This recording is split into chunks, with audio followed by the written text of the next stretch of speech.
Peshawar Kings ने जेर किया कराची किंग्स को कराची के ग्राउंड पे।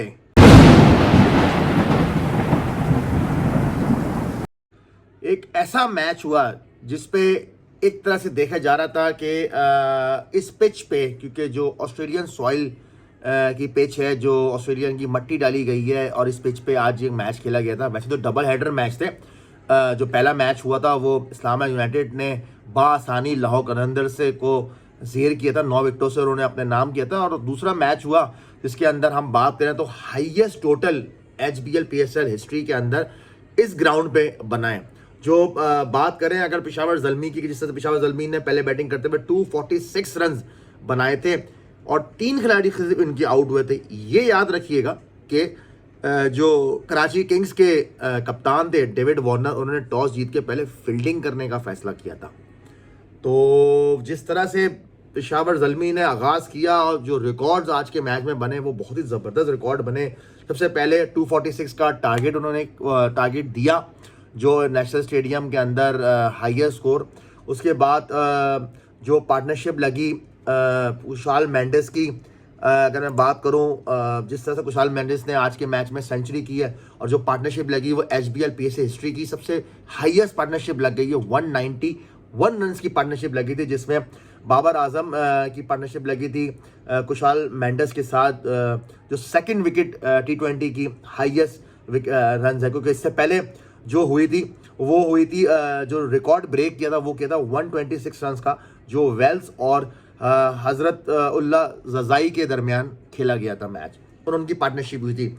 अगर हम बात करें तो बाबर आजम ने आज के मैच में 12,000 रन मुकम्मल किए अपने T20 क्रिकेट के कैरियर के अंदर। 38 इनिंग्स के अंदर उन्होंने ये अचीवमेंट हासिल की, और फास्टेस्ट 12,000 रन करने वाले भी खिलाड़ी बने T20 क्रिकेट के अंदर।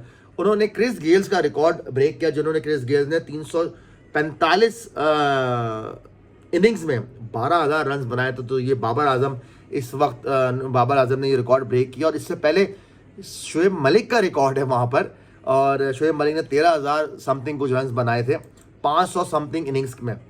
अगर मैं बात करें इस मैच में जिस तरह से पेशावर ज़ल्मी खेली है, डोमिनेशन ही नज़र आई है। जो अटैकिंग क्रिकेट कुशाल मेंडिस ने खेली है, जो सेंचुरी उन्होंने बनाई है, एक्स्ट्रा ऑर्डनरी सेंचुरी थी। अगर हम उनकी सेंचुरी पे नज़र डालें तो जिस तरह से उन्होंने क्रिकेट खेली है, अगर आप उनके वैगन व्हील पे गौर करें तो चारों तरफ उन्होंने शॉट्स खेले हैं, तो बॉलर को एक तरह से बेबस कर दिया उस पिच पे, जिस पिच पे जो सुबह जो मैच खेला गया था जो बॉलर्स डोमिनेट कर रहे थे, अब शाम हुई है तो बैटर्स डोमिनेट कर रहे हैं। और ये हमें नज़र भी आया है सिर्फ उस इनिंग्स में जिस इनिंग्स में पेशावर ज़ल्मी ने बैटिंग करने गई है। लाहौर जब कराची किंग्स बैटिंग करने गई तो वो डोमिनेशन कहीं हमें नज़र नहीं आई, और कराची किंग्स ने तकरीबन जो मैच जो मैं समझता हूँ जो हारा है वो अपने पावर प्ले में ही हार गए थे। क्योंकि पावर प्ले में जब आप इतनी विकेटें दे जाते हैं तो फिर आपके पास कमबैक करने का कहीं से कोई रास्ता नहीं होता। और सिर्फ 87 रन पे, सबसे लोएस्ट टोटल 87 रन पे वो आउट हो गई कराची किंग्स की टीम। अगर सिर्फ इस मैच की अगर हम बात करें तो जो वैगन व्हील की अगर मैं बात करूं कुशाल मेंडिस की, तो जिस तरह से उन्होंने 14 चौके और 6 छक्कों की मदद से अपनी सेंचुरी मुकम्मल की थी। 109 रन की इनिंग्स उन्होंने खेली है, 52 बॉलों का उन्होंने सामना किया था। बाबर आजम की अगर हम बात करें, बाबर आजम 87 रन पर नॉट आउट रहे, 51 बॉलों का उन्होंने सामना किया, 10 चौके और 2 छक्के उन्होंने लगाए। और जो उनकी अगर इनिंग्स की बात करें तो 82% उनकी इनिंग्स की कंट्रोल था। और अगर मैं कुशाल मेंडिस की बात करूं तो उनको 83% था अपनी इनिंग्स पे कंट्रोल। तो जो ये वो होते हैं जो शॉट्स आप मारते हैं, जहां आप चाहते हैं वहां पर वो शॉट्स जा रहे होते हैं। बाबर आजम का वैगन व्हील देखें तो वो चारों तरफ हमें शॉट्स खेलते हुए वो नजर आए हैं। कवर्स पे भी मारा है, mid on, mid wicket, cow corner, square leg, third man, slash, extra cover के ऊपर से, तो ये सारे एरियाज में हमें नजर आए। अगर हम बॉलिंग की बात करें पेशावर ज़ल्मी की तरफ से, तो नाहिद 4 ओवर में 1 मेडन, 7 रन, 3 खिलाड़ियों को आउट किया, जो बिल्कुल ही डिफरेंट कर दिया था। प्लस हम इफ्तिखार अहमद को कैसे भूल सकते हैं, जो इफ्तिखार अहमद जिसने पिछला मैच जिताया था पेशावर ज़ल्मी को, आज फिर उन्होंने बॉलिंग के अंदर अपना जौहर दिखाया और 3 खिलाड़ियों को आउट किया। 2.1 ओवर की और 9 रन देके 3 खिलाड़ियों को आउट किया। तो ये पूरे मैच का ऐसी चीज़ थी कि जो मैं समझता हूँ कि जो डोमिनेशन नज़र आई, क्योंकि T20 क्रिकेट में ऐसी है, जब आपको मोमेंटम मिलता है, आप डोमिनेट करते हैं, आप अपना प्लान एग्जीक्यूट करते हैं without any fairness in your mind, फिर आपको सक्सेस मिलती है। पॉइंट्स टेबल को मैं देख रहा हूँ तो मुल्तान सुल्तान टॉप पर आ गई। तो जिस तरह से देखें, कराची किंग्स अभी 4 मैच खेल के 6 पॉइंट पे अब वो मौजूद है। मुल्तान सुल्तान अपने 5 में से 4 जीता है, 8 पॉइंट पर है। पेशावर ज़ल्मी 4 में से 3 जीत गया है, 7 पॉइंट के टॉप पर है।